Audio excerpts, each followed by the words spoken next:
All right, let's now welcome here in studio SABC News senior reporter Samkele Maseko to also come and weigh in on this debacle. Samkele, great having you with us in studio. Good afternoon. So take us through the entire case that has been opened by the EFF. What are the merits?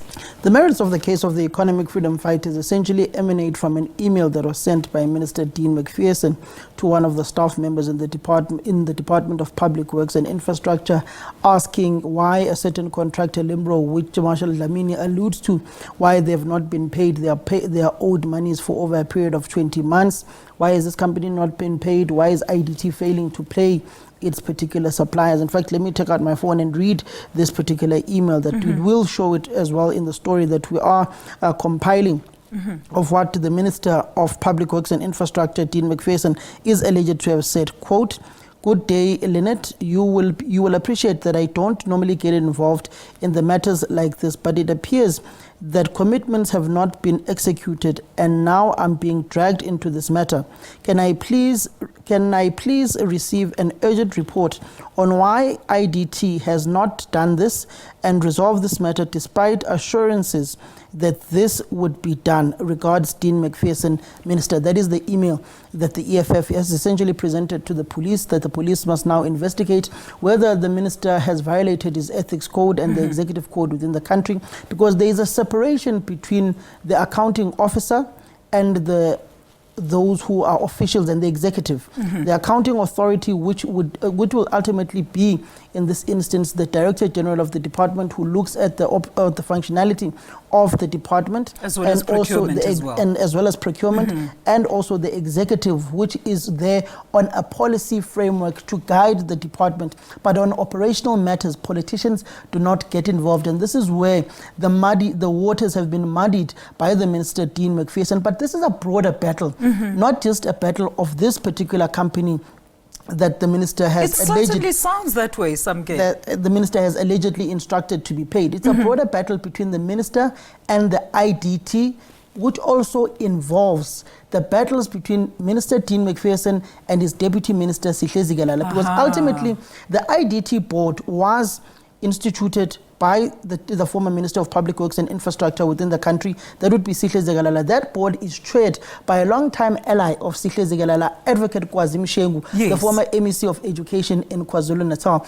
Even with the board chair, Kwazim Shengu, and the Minister Dean Macpherson, there are new developments that we are waiting to hear from, particularly that took place yesterday. We're not yet sure what is happening there, but there is also a suspension by those who are aligned to Sihle Zikalala, also within the IDT, whom are alleging that Minister Dean Macpherson is gunning for their heads within the IDT, gunning for the CFO, gunning for the CEO, but also it has been revealed that the IDT is bankrupt. The monies that are normally there to fulfill all of these infrastructure projects that are for other departments, because IDT is essentially an implementing agent for many departments to use to build your clinics, your schools. I know a lot of public infrastructure. I know a lot of public infrastructure in Mpumalanga is being implemented by the IDT. So essentially it is a multi-billion rand purse for goods procurement and goods building infrastructure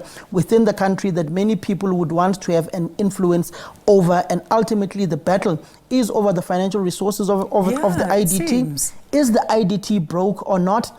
Is the minister interfering wrongfully? The battles between the minister and the deputy minister. So it is essentially a power play between the ANC and the Democratic Alliance, if one may put it like that, and the EFF now being caught in between the battle because of the corruption allegations that are there between the minister. But it is definitely sure that it is not all smoke and roses between the minister and the IDT executives and the board. So, Samkele, I mean, the DA has, as you heard in that clip preceding our interview, has come out strongly rejecting, of course, any sentiments by the EFF. So what, in essence, what are they saying? That the minister does have financial oversight in running the procurement side of his own department? The minister has oversight over the policy framework of the department, and it cuts across the board.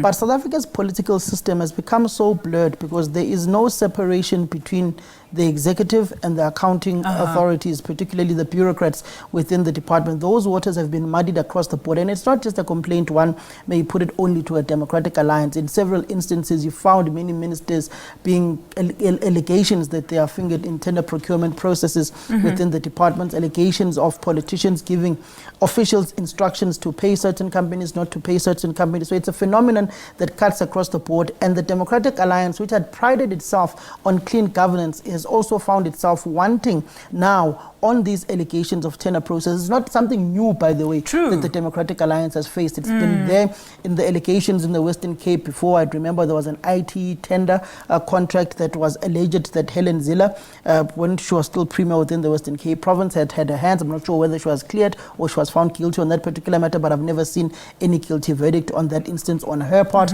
So the allegations of politicians having their hands in the cookie jar cuts across the board. You look at Amalusi Boy within the city of Cape Town as well, former MMC of Human Settlements of the Democratic Alliance. So the Democratic Alliance is not immune to these allegations of corruption by their deployees within government that has become synonymous with other political formations within the country. But the battles between the Minister of Public Works, his Deputy Minister Sihle Zikalala, trickled down to the entities, but in particular the IDT, because of its big purse and its procurement on social infrastructure within the country to better the lives of ordinary South Africans and to give schools, to give children better schools in provinces like Mpumalanga. I know Mpumalanga, for instance, 60% of their infrastructure projects last year in December that was gazetted by Treasury within that department is going to be implemented by the IDT under the instruction of their Premier Mandla Ndlovu. And remember the sentiments around the construction mafia, or the